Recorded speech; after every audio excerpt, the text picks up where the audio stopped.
यह यात्रा है सोने की चिड़िया भारत की।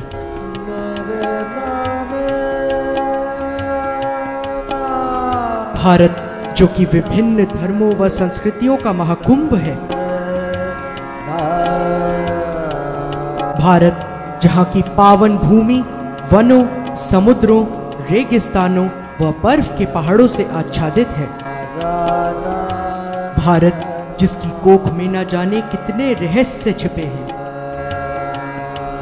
भारत जो कि हमारा अपना है।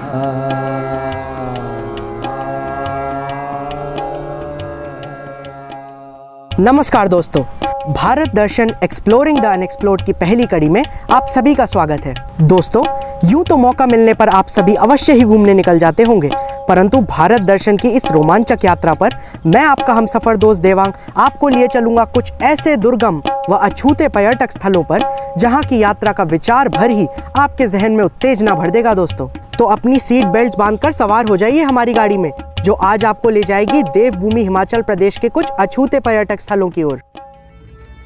इन खतरनाक, घुमावदार परंतु अत्यंत मनोरम रास्तों पर हम बढ़ रहे हैं सराहन की ओर, जो किन्नौर घाटी का द्वार है।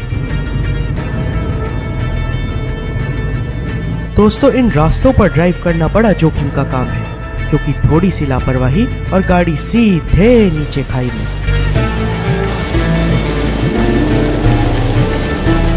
सड़क के किनारे बहती सतलज नदी भी मानो हमराही बन हमें आगे बढ़ने की प्रेरणा दे रही है।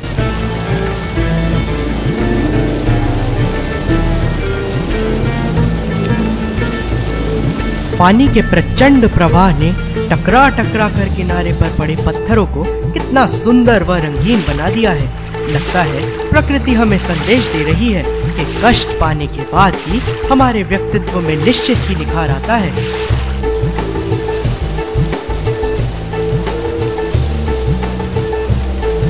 अरे देखो, कितना सुंदर व सकड़ा पुल है ये।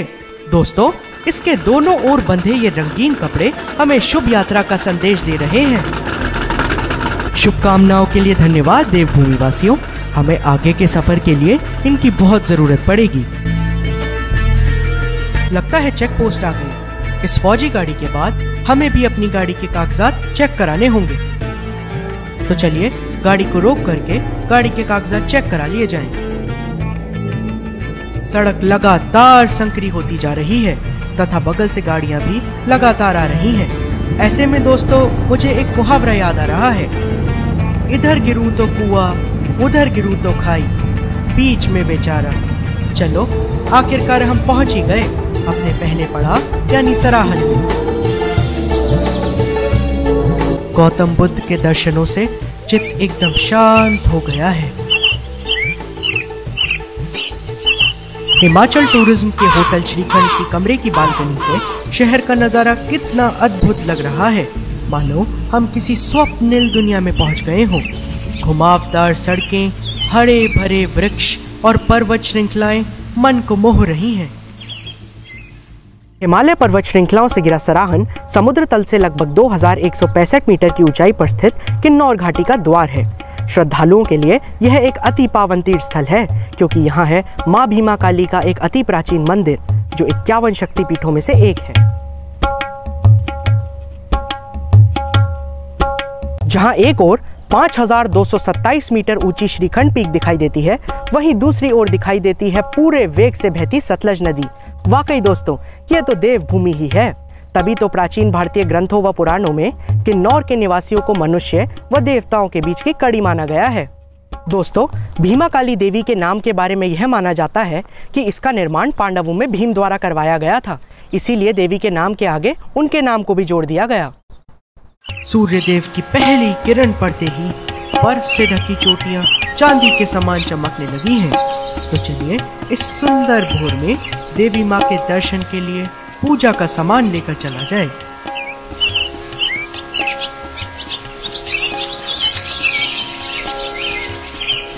यह भूमनसिला मंदिर बुद्धिस्ट व हिंदू कला का मिश्रित स्वरूप है। यहाँ पर सुरक्षा के कड़े प्रबंध हैं तथा मंदिर प्रशासन द्वारा अंदर पूजा सामग्री के अतिरिक्त कुछ भी सामान ले जाना पूर्णतया वर्जित है। यह मंदिर उच्च कोटि की लकड़ी से निर्मित है तथा इसकी नक्काशी व जालियों का काम देखते ही बनता है। यह प्राचीन मंदिर वास्तुकला का एक अद्भुत नमूना है। दरवाजों पर सोने के पानी व नक्काशी का बेजोड़ कार्य किया गया है। यह बेमिसाल है। तो चलिए अंदर प्रवेश करते हैं। इस मंदिर में देवी मां के अतिरिक्त भैरव जी, लंकावीर, नरसिंह भगवान व रघुनाथ जी की मूर्तियां भी विराजमान हैं। हालांकि देवी मां यहाँ भीमा काली के रूप में जानी जाती हैं, परंतु यहाँ स्थित मुख्य प्रतिमा में काली देवी का रौद्र रूप नहीं बल्कि मां पार्वती के समान शांत रूप दिखाई देता है।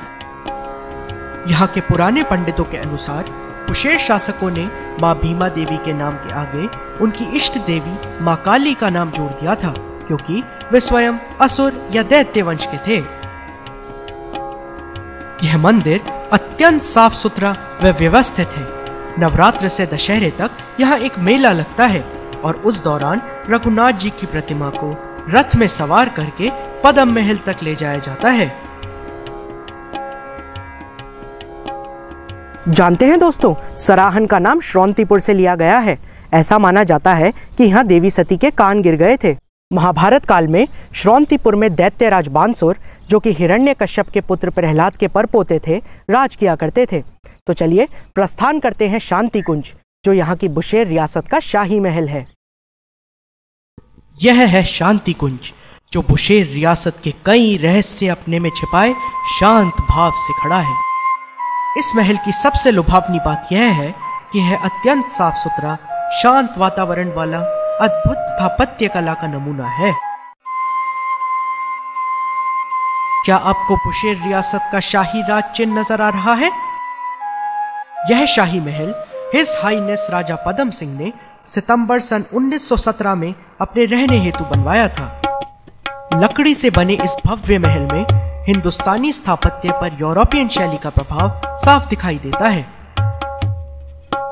इसकी ढलवा को निकल छतें और सफेद रंग का प्रचुरता से किया गया उपयोग इसकी सुंदरता में चार चांद लगा रहे हैं। खिड़कियों व दरवाजों में बेशकीमती बेल्जियम ग्लास का उपयोग किया गया है। अंदर बड़े आंगन में बने कमरे पुराने तालों से बंद हैं तथा उनमें रखे कीमती व उपयोगी सामान को बुरी नजर से बचाने के लिए सींगों का उपयोग किया गया है, जो वाकई अद्भुत है। तो दोस्तों, इस खूबसूरत शाही महल को देखने के बाद हम जा रहे हैं सांगला। सांगला घाटी स्थित है 8789 फुट की ऊंचाई पर और बसी है बसपा नदी के किनारे। बसपा नदी सतलज की ट्रिब्यूटरी है। तो चलिए चलते हैं सांगला।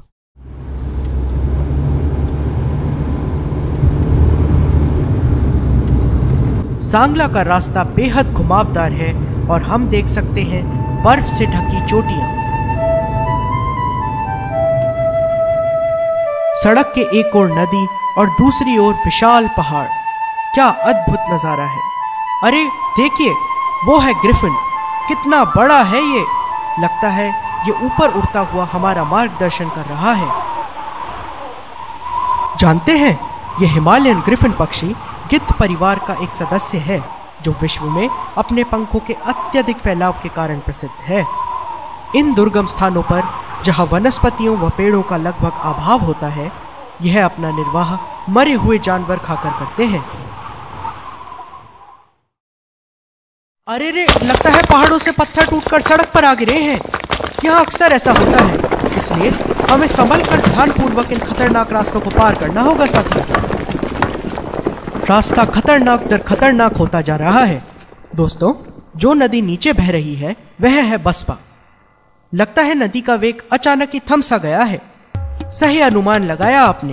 यहाँ पानी को रोककर एक बांध बनाया गया है, जिसका नाम है नाथपा बांध। क्या आप जानते हैं, पानी को रोककर ऊंचाई से टरबाइन पर गिराकर बिजली पैदा की जाती है। चलिए गाड़ी से उतरकर व्यू पॉइंट से इस नज़ारे को करीब से देखा जाए। पानी के इस प्रचंड वेग को देखकर दिल दहल सा जाता है। पानी की इसी ऊर्जा का इस्तेमाल बिजली बनाने में किया जाता है।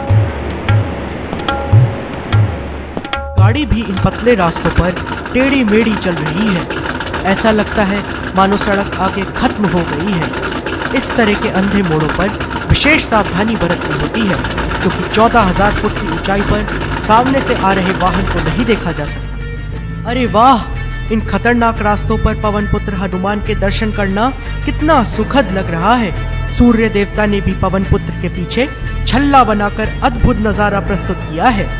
कितना अलौकिक दृश्य है ये।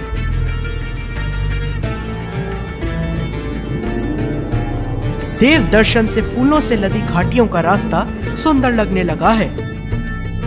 दोस्तों, आपको बताना चाहूंगा कि हम सफर कर रहे हैं हिंदुस्तान तिब्बत रोड पर। सामने दिखाई देने लगा है खड़चम डैम। इस बांध पर काम चलता ही रहता है।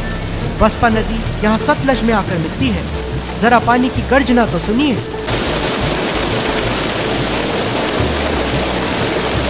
खड़चम से सांगला का रास्ता काफी खतरनाक व रोमांचक है। खड़चम से हम हाईवे छोड़कर दूसरी सड़क पर चलेंगे।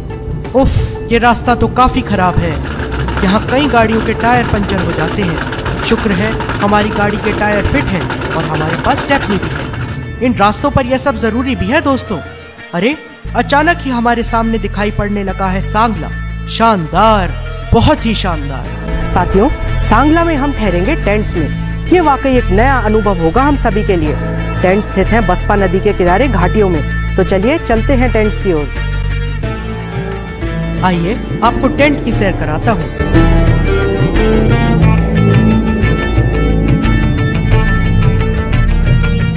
यह है एक आधुनिक स्विस टेंट। यह बड़ी मजबूती से गाड़े गए हैं दोस्तों और एक छोटे से घर का आभास कराते हैं।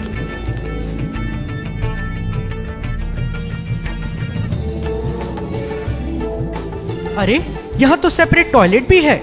मतलब एक आरामदायक स्टे के लिए सभी बंदोबस्त किए गए हैं। यहाँ तो बहुत ही कड़ाके की सर्दी है दोस्तों, इसलिए हम अच्छी तरह से गर्म कपड़ों से लैस हो जाते हैं और थोड़ा रिलैक्स होकर निहारते हैं बर्फ से ढकी चमकती चोटियों को।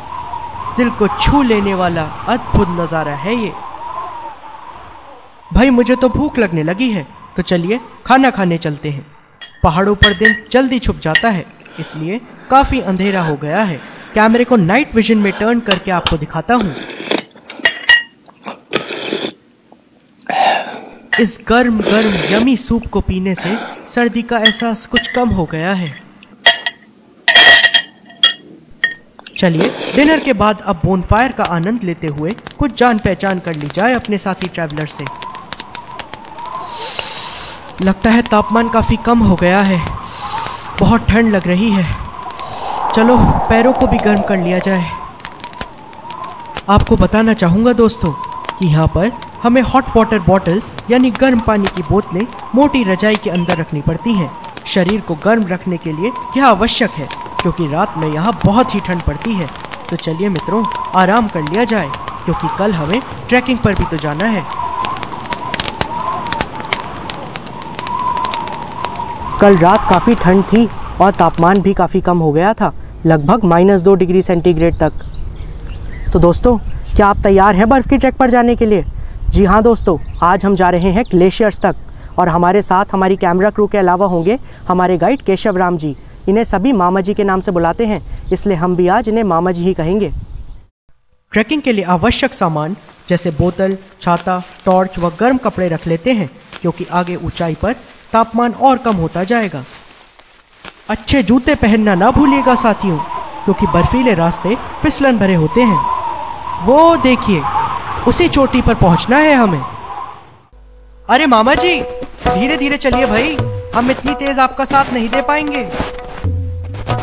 ट्रैकिंग के दौरान हम अपने इस छाते को छड़ी की तरह इस्तेमाल करेंगे। आ रहे हैं मामा जी, रास्ता बड़ा कठिन है।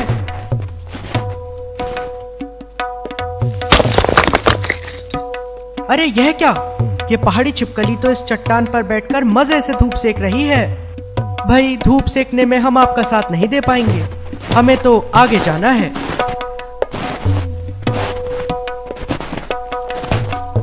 हमारे ट्रैक के बगल में साथ साथ बह रही है बसपा नदी। रास्ता बड़ा पथरीला व ढलावदार है। दोस्तों, मामा जी बता रहे हैं कि अगर यहाँ से फिसलकर कोई बसपा नदी में जा गिरे तो सीधा खड़चम डैम में ही मिलेगा। ये आप मुझे क्यों डरा रहे हैं मामा जी? अरे बाप रे, ये पुल तो क्षतिग्रस्त है। और हवा भी बड़ी तेज चल रही है। लकड़ियों की पट्टियों से बना यह पुल काफी टूटा फूटा है, पर उस पार जाने के लिए इसे पार तो करना ही होगा। अपने कंधे के बोझ को कुछ हल्का करता हूँ और कैमरे को दूसरे क्रू मेंबर से उठाने की रिक्वेस्ट करता हूँ। चलिए पुल से कुछ फोटो खींची जाए। अरे लगता है मैं सबसे पीछे रह गया हूँ। अरे ठहरो भाई, मैं भी आ रहा हूँ। अरे संभल कर, अब चढ़ाई शुरू हो गई है। लगभग 60 डिग्री की खड़ी चढ़ाई है। चढ़ना मुश्किल होता जा रहा है, परंतु यहाँ रहने वाले मेरा अभिवादन कर हौसला अफजाई करते हैं।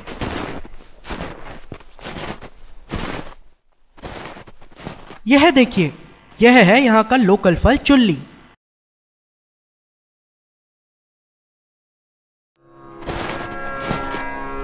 दोस्तों, इस गांव का नाम है बटसेरी। यहाँ के लोगों का रहन सहन बड़ा सीधा साधा है। ये आ गया बटसेरी ग्राम का स्कूल। ये जरा इन मकानों को तो देखिए, ये बने हैं पत्थरों और लकड़ियों से। मित्रों, इस स्थान पर भूकंप बहुत आते हैं, इसलिए मकानों को ऐसा ही बनाया जाता है। ये स्टोर हाउस तो वाकई लाजवाब है भाई। साथियों, एक बेहद अनोखी बात आपको बताने जा रहा हूँ। बटसेरी गांव में लगभग हर बड़े घर के बाहर एक स्टोर हाउस बना होता है। यहाँ साल के 6 महीने बेहद ठंड पड़ती है साथियों, इसलिए बाकी के 6 महीने गांव वाले ठंड के दिनों के लिए इन स्टोर हाउस में जमा करते हैं लकड़ियाँ, जानवरों के लिए चारा, खाने पीने का सामान। और इन स्टोर हाउसों की संरचना ऐसी होती है कि चूहा भी इनमें नहीं घुस पाता। जी हाँ साथियों, क्यों है ना एकदम अनोखी बात। तो साथियों, आगे की दुर्गम यात्रा शुरू करने से पहले गांव के अति प्राचीन व प्रसिद्ध बद्रीनारायण मंदिर में भगवान विष्णु के दर्शन कर लिए जाएं और उनका आशीर्वाद ले लिया जाए आगे की इस कठिन यात्रा के लिए। तो चलिए वहीं चलते हैं। हम आ पहुंचे हैं गांव के प्रसिद्ध व प्राचीन मंदिर के पास। यह है प्रसिद्ध बद्रीनारायण मंदिर। मंदिर के निर्माण में लकड़ी व पत्थरों का उपयोग किया गया है।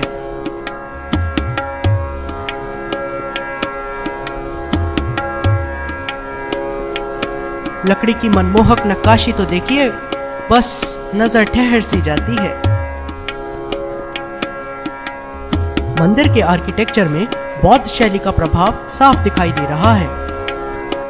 भगवान बद्रीनारायण विष्णु भगवान का ही रूप है।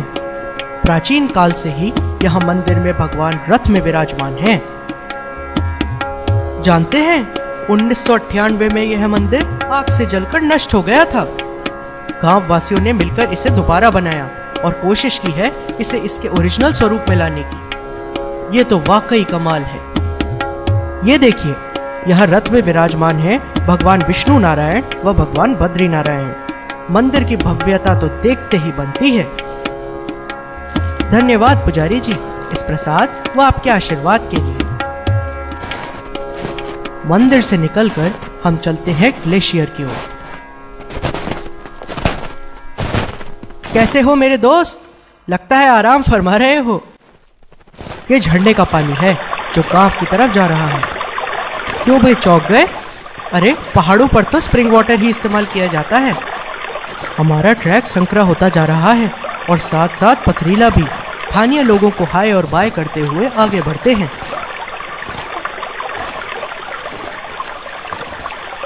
इन कठिन रास्तों पर आपके पैरों में होने चाहिए मजबूत शूज। रास्ता कठिन दर कठिन होता जा रहा है। हम हाफने लगे हैं। देखिए, बसपा नदी फिर से दिखाई देने लगी है। मामा जी बता रहे हैं हमें नदी के उस पार जाना है। बाप रे, लगता है एक और पुल पार करना होगा। हे भगवान, ये कैसा पुल है? गांव वालों का बनाया लकड़ी के टूटे फूटे पट्टों का टेम्परेरी पुल। भगवान का नाम लेकर आगे चलता हूँ और आधा पुल पार करके पीछे देखता हूँ, कहीं ये पुल टूटता तो नहीं जा रहा है। अरे नहीं, लगता है ऐसा तो सिर्फ हॉरर फिल्मों में ही होता है। साथी क्रू मेंबर की भी हाथ देके मदद कर देता हूँ और ईश्वर को धन्यवाद देता हूँ सही सलामत इस खतरनाक पुल को पार कराने के लिए। अरे वाह, मुझे यहाँ घास की कई अलग अलग तरह की प्रजातियां नजर आ रही हैं। तो चलिए क्यों ना इन्हें क्लिक कर लिया जाए। मामा जी पुकार रहे हैं। आता हूँ भाई। कांटेदार पेड़ और कटीला रास्ता खतरनाक है, जरा संभल कर चलना होगा। फोटो खींचने के बहाने मैं बार बार आराम कर लेता हूँ। और ये सामने क्या चमक रहा है? अरे अद्भुत, बहुत ही शानदार! ये तो बर्फ है। ये नजारा तो किसी जन्नत से कम नहीं है।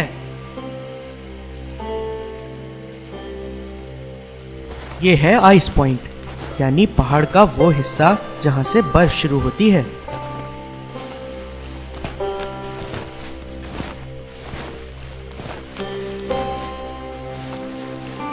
बहुत भुरभुरी बर्फ है ये, संभल कर चलिए, यहाँ बहुत ही फिसलन है। अरे रे मैं तो गिर ही गया। मेरे साथियों, हंसना बंद करो और मेरी उठने में मदद करो भाई। आंखों पर विश्वास करना मुश्किल हो रहा है बर्फ के इस समंदर को देखकर। कितनी नर्म और रूई जैसी सफेद है यह बर्फ। तो चलिए थोड़ी मस्ती कर ली जाए। मन कर रहा है बर्फ का स्नोमैन बनाया जाए, परंतु मौसम खराब होने लगा है।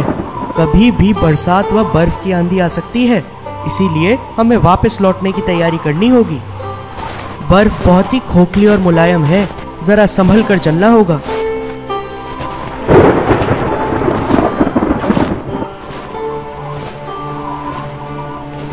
सांझ ढल रही है और पक्षी भी लौटने लगे हैं अपने अपने नीड की तरफ।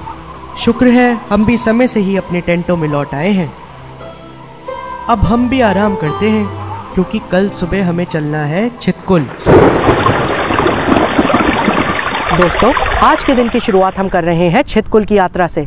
छितकुल बेहद ऊंचाई पर स्थित भारत का आखिरी गांव है। तो क्या आप तैयार हैं इस बेहद रोमांचक यात्रा के लिए?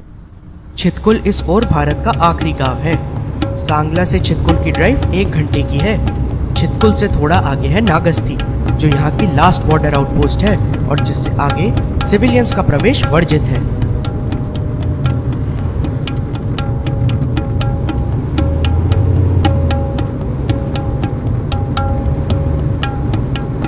जानते हैं दोस्तों, छितकुल उसी रूट पर स्थित है जिस पर प्राचीन काल में हिंदुस्तान व तिब्बत के बीच व्यापार किया जाता था। सड़क पर कभी कभार ही इंसान दिखाई देते हैं। रास्ता बड़ा संकरा है और सड़क के किनारे रेलिंग भी नहीं है। यहाँ पर सावधानी पूर्वक गाड़ी चलाना अनिवार्य है, अन्यथा इन घुमावदार रास्तों पर लापरवाही का मतलब है भीषण दुर्घटना। लगता है यहाँ पत्थर टूटकर सड़क पर गिर रहे हैं, इसलिए बीआरओ का कार्य प्रगति पर है। कुछ देर रुकना होगा। कुछ लोग एडवेंचर के लिए यहाँ मोटरसाइकिलों पर भी आते हैं। वो देखिए वहां कैसे पत्थर टूट टूट कर सड़क पर गिर रहे हैं। लगता है रास्ता खुल गया है। भगवान से प्रार्थना करता हूं कि यह पत्थर हमारी गाड़ी पर न गिर पड़े। कितना शानदार रास्ता है। लगता है प्रकृति के कैनवस पर अद्भुत चित्र बना दिए हैं। ओह माय गॉड, झरना कितना सुंदर है ये। गाड़ी धीरे करते हैं सड़क पर बहते इस झरने को देखने के लिए। जूते उतारकर पानी में पैर डालता हूँ। अरे बाप रे, पैर जम से गए हैं।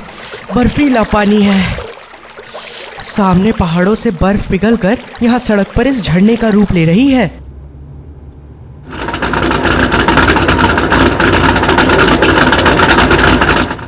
यह रास्ता बड़ा ऊबड़ खाबड़ व सकरा है।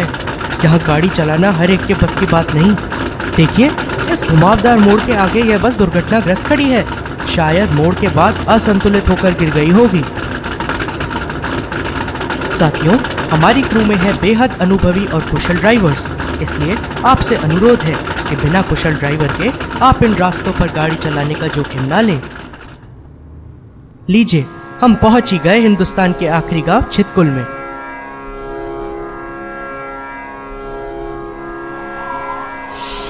यह बहुत ठंड है। चारों ओर बर्फ से ढकी चोटियां नजर आ रही हैं।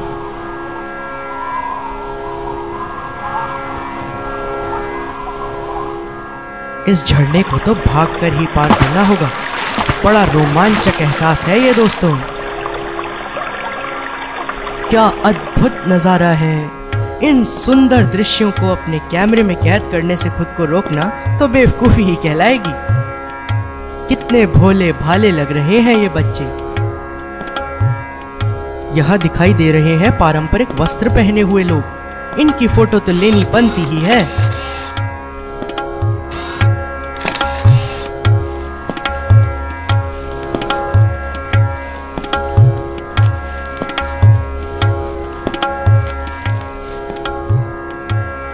यहाँ देवी का एक प्राचीन मंदिर भी है। हम देख रहे हैं बुद्धिस्ट शैली में बनी देवी की पेंटिंग। बहुत ही सुंदर व कलात्मक है, मानो अभी बोलने लगेगी।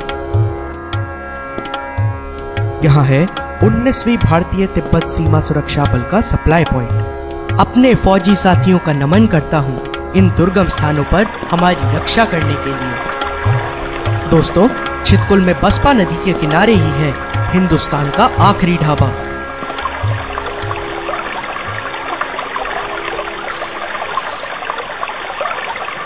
रात होने लगी है और ठंड बढ़ती जा रही है।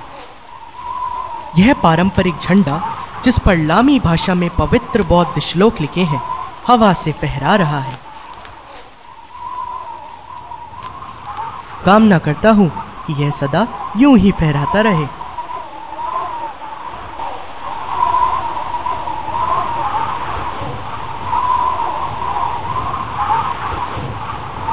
दोस्तों, आज का सफ़र वाकई बेहद अद्भुत व यादगार था। आज की यात्रा यहीं तक। मैं आपका हमसफ़र दोस्त देवांग आपसे वादा करता हूं आगे भी आपको ऐसी ही और रोमांचक यात्राओं पर ले जाने के लिए हमारे इस शो भारत दर्शन पर। तब तक के लिए मुझे इजाज़त दीजिए। गॉड ब्लेस यू और अपना ध्यान रखिएगा।